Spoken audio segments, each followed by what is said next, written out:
foundation is actually the largest private foundation in Africa with an endowment of $1.25 billion, which is the largest gift that any African has ever given on philanthropy.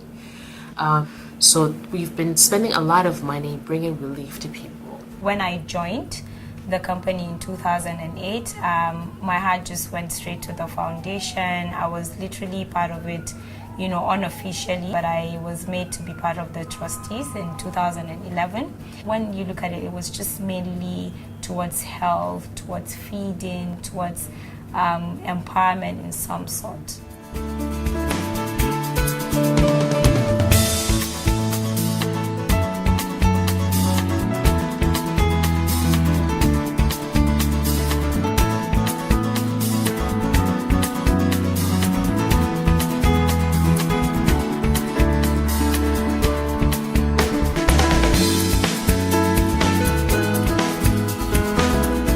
So the Gates Foundation has been working in Nigeria for a number of years, focusing on eradicating polio.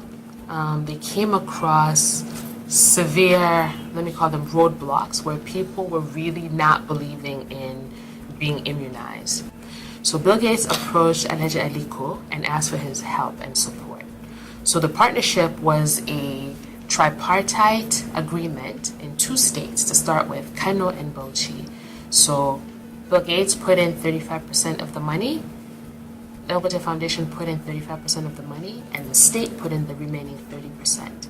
So this basket fund is what was used to now develop the immunization program in those 2 states.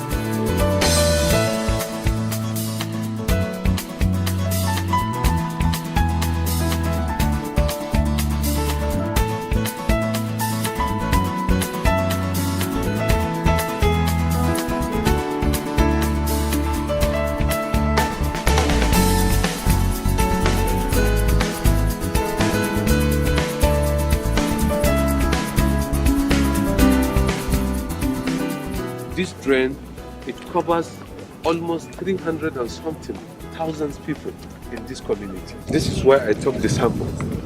And during the taking of the sample, sir, I have to be here very early, like 6. And I have to sit down and observe peak periods. So now, sir, I will show you how I take the sample. And when they take the sample, you bring it to the WHO office within some hours. Then that same day, within 48 hours, the sample must get to the laboratory. Then I have to disinfect it with a jig. We have isolated the virus here at this site in week 23 of Week 23 sir, of 2014. Yeah. And since then, we have not isolated any virus in this place.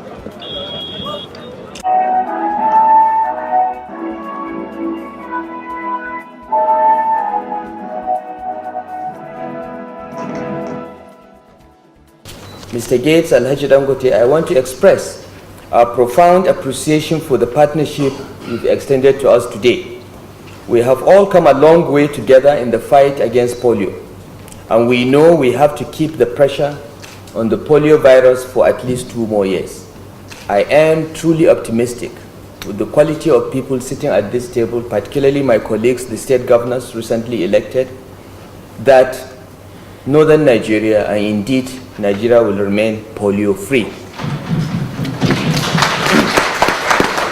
And because of our success on polio, the door is open for us to focus on other key health services, starting with immunization. We have a lot of work to do, and I'm delighted that we are doing it together with the best of the best. We have to say it's through the great success of the agreement, starting with Kano and later Bauchi, that we gained the confidence that we would want to expand to these 4 states. Over time, one way or another, we should get all the states, particularly in the north, where the immunization gaps are still very large, get them to adopt these best practices.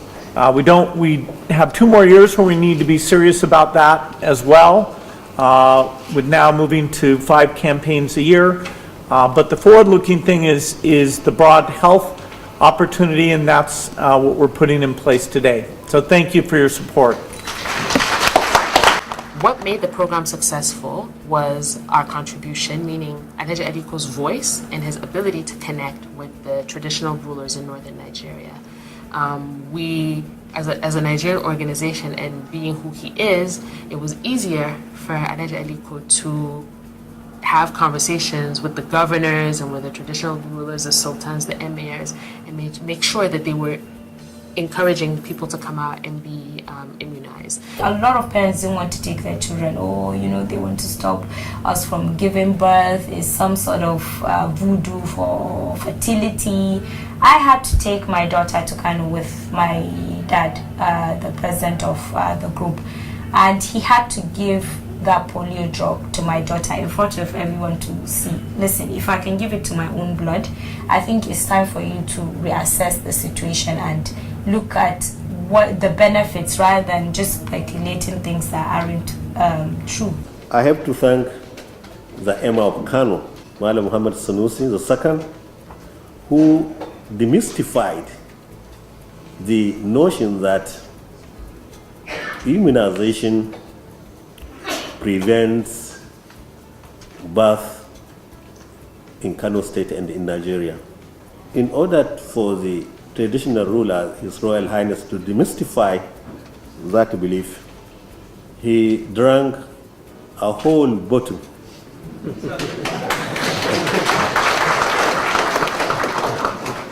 He drank a whole bottle, and from there people believed that it has no effect on that.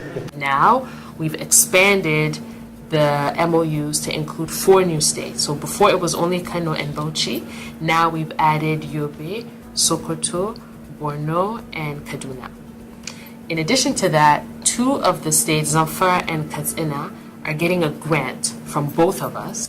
What that grant is for is to develop their cold chain storage program. So this $1 million that we gave both those states is to help them buy the cold chain equipment and put that in place so that more children are able to be vaccinated in those states. Cold chain infrastructure is a major challenge, because what we expect, the standard is that in every poultry ward in this country, there should be functional cold chain system. That is making vaccine very close to the doorstep of the user. So far, with support from Gavi and then support from other partners, we've been able to bridge the cold chain availability.